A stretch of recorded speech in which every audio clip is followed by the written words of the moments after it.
नमस्कार आदाब, मैं रज़ा अंसारी, आप सभी का स्वागत है यूट्यूब चैनल मिस्टर रिएक्शन वाला पर। कल तक अर्नब गोस्वामी को ऐसा लग रहा था कि अर्नब गोस्वामी के ऊपर मुंबई पुलिस टारगेट कर रही। अब जो मामला नया सामने आया है वो सुप्रीम कोर्ट की तरफ से आया है और सुप्रीम कोर्ट ने यह माना है कि जिस तरह से अर्नब गोस्वामी जो अपने शब्दों का प्रयोग करते हैं, पूछता है भारत डिबेट के नाम पर, जिस तरह से लोगों को उत्तेजित करते हैं, लोगों को मतलब कि इंसाइट करते हैं किसी एक समुदाय के खिलाफ, किसी गवर्नमेंट के खिलाफ, वो गलत है। सुप्रीम कोर्ट ने कहा है, अर्नब गोस्वामी से पूछा है कि 2 हफ्ते के अंदर आप बताएं कि आप अपने कंटेंट को कब रिस्पॉन्सिबल बनाएंगे। साथ ही साथ सुप्रीम कोर्ट ने पालघर और उसके बाद सोनिया गांधी के ऊपर जिस तरह से डेरोगेटरी कमेंट यूज किए गए थे, लगाए गए थे, तो आप कह सकते हैं बदजबानी की गई थी अर्नब गोस्वामी की तरफ से, उस पर भी सुप्रीम कोर्ट ने यह कहा है कि जो चीज आप कर रहे हैं उसका साइड नहीं लिया जा सकता, उसका स्टैंड नहीं लिया जा सकता, और ये जो चीज आप कर रहे हैं वो जो है सोसाइटी के अंदर जो है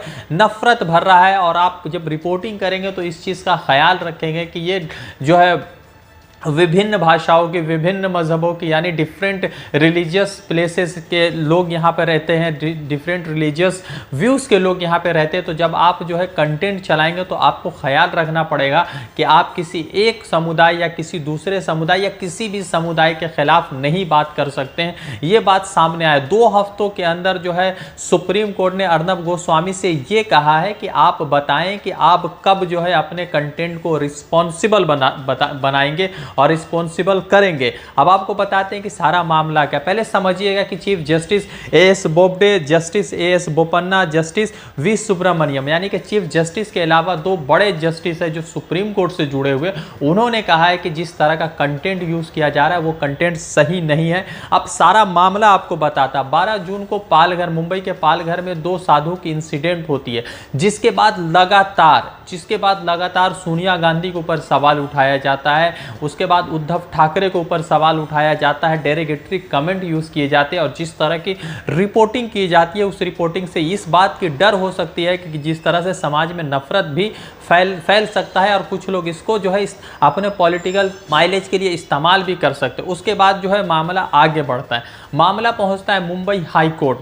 कोर्ट में मामला पहुंचता है। उससे पहले जो है 2 एफआईआर रजिस्टर्ड होते हैं। एक एफआईआर रजिस्टर्ड होते हैं रजा एकेडमी के पोस्ट होल्डर है, उनके तरफ से एक एफआईआर रजिस्टर्ड होता है। दूसरा एफआईआर जो है सोनिया गांधी के खिलाफ जिस तरह से डेरोगेटरी कमेंट यूज किया जाता है उसके खिलाफ जो है एफआईआर रजिस्टर्ड होता है। और जो आपको बता दें कि रजा एकेडमी की तरफ से जो एफआईआर रजिस्टर्ड किया जाता है उन व्यक्ति का नाम है इरफान अबू बकर, यानी रजा एकेडमी के ये पद वाले लोग हैं, पद वाले व्यक्ति हैं, इन्होंने जो है एफआईआर रजिस्टर्ड करवाया। अब रजिस्टर होने के बाद ये मामला जो है मुंबई हाई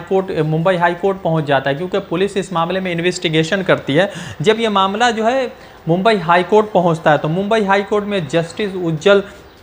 दयन और जस्टिस रियाज ये कहते हैं कि ये जो मामला है इस जो है एफआईआर नहीं होना चाहिए, और पुलिस को हुक्म देती है कि आप जो है अर्नब गोस्वामी के खिलाफ जो एफआईआर रजिस्टर्ड किया गया उस एफआईआर को ख़त्म कीजिए। उस एफआईआर को लेकर, उस एफआईआर के मामले में मुंबई हाई कोर्ट के फैसले जो सामने आते हैं उस फैसले के खिलाफ जो है मुंबई गवर्नमेंट पहुंचती है सुप्रीम कोर्ट, यानी कि महाराष्ट्र गवर्नमेंट सुप्रीम कोर्ट पहुंचती है। महाराष्ट्र गवर्नमेंट के तरफ से कांग्रेस के लीडर और सीनियर लॉयर अभिषेक सिंह मानवी जो है कांग्रेस की तरफ से, आप कह सकते हैं कि महाराष्ट्र गवर्नमेंट की तरफ से जो है पक्ष रखते हैं सुप्रीम कोर्ट में, और दूसरी तरफ जो है अर्नब गोस्वामी की तरफ से हरीश साल्वे पक्ष रखते हैं। इन दोनों को पक्ष को सुनने के बाद justice A Bobde, justice A Bopanna और उसके एस बोपन्ना और जस्टिस वी सुब्रमण्यम ये कहते हैं कि कब मानते हैं कि जो अर्नब गोस्वामी की तरफ से जो चीज़ें लगाई जा रही है, जो शब्द इस्तेमाल किया जा रहा है न्यूज़ में, जो शब्द इस्तेमाल किए जा रहे हैं न्यूज़ रिपोर्टिंग के लिए, वो शब्द बिल्कुल गलत है। और साथ ही साथ ये भी पूछा अर्नब गोस्वामी से 2 हफ्तों के अंदर कि आप अपने जो है शब्द को कब सही करेंगे और अपने जो है कंटेंट को कब रिस्पॉन्सिबल बनाएंगे। ये चीज़ें सामने आई है। इस तरह से जो है सुप्रीम कोर्ट ने ये माना है कि जो कंटेंट यूज़ कर रहे हैं, चूँकि हिंदुस्तान जो है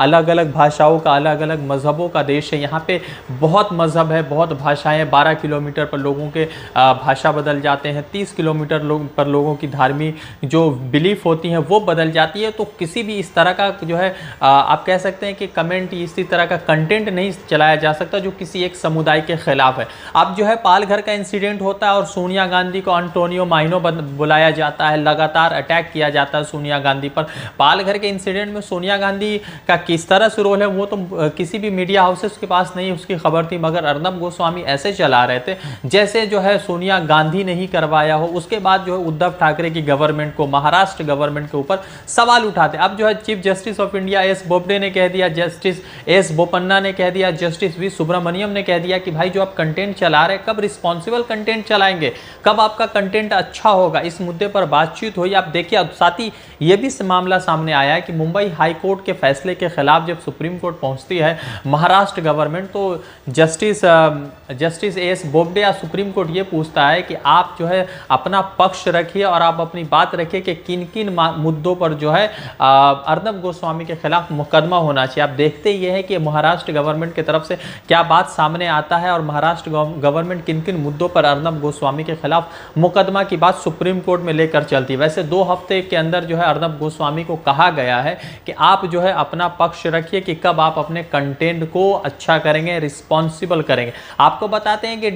153A के तहत जो है FIR रजिस्टर किया गया था। 153A क्या है? 153A के तहत जो है समाज में किसी नफरत या कॉम्युनल हार्मोनी को बिगाड़ने के लिए जो है ये एक्ट इस्तेमाल किया जाता है कि अगर कोई व्यक्ति बिगाड़ रहा है कॉम्युनल हार्मोनी को तो 153A इस्तेमाल किया जाता है। तो इसी 153A के तहत FIR रजिस्टर्ड किया गया था। इसी FIR की आगे कार्रवाई होती है, सुनवाई होती है, बातचीत चलती है, मामला सामने आता है तो मुंबई हाई कोर्ट की तरफ से जो है ये सामने आ जाता है कि FIR खत्म कर दीजिए। अब जो है सुप्रीम कोर्ट में जब पहुंच गया है तो इंतजार करना होगा कि सुप्रीम कोर्ट जो है आखिर में क्या निर्णय लेती है, अर्नब गोस्वामी किस तरह से अपनी बात सामने रखते हैं और उसके बाद जो है महाराष्ट्र में जो है उद्धव ठाकरे की गवर्नमेंट किस तरह से अपनी बात को सामने रखते हैं, वो भी देखने वाली बात होगी। मैं रज़ा अंसारी आपको अपडेट कर रहा था, फिर जुड़ूंगा किसी अपडेट के साथ। शुक्रिया।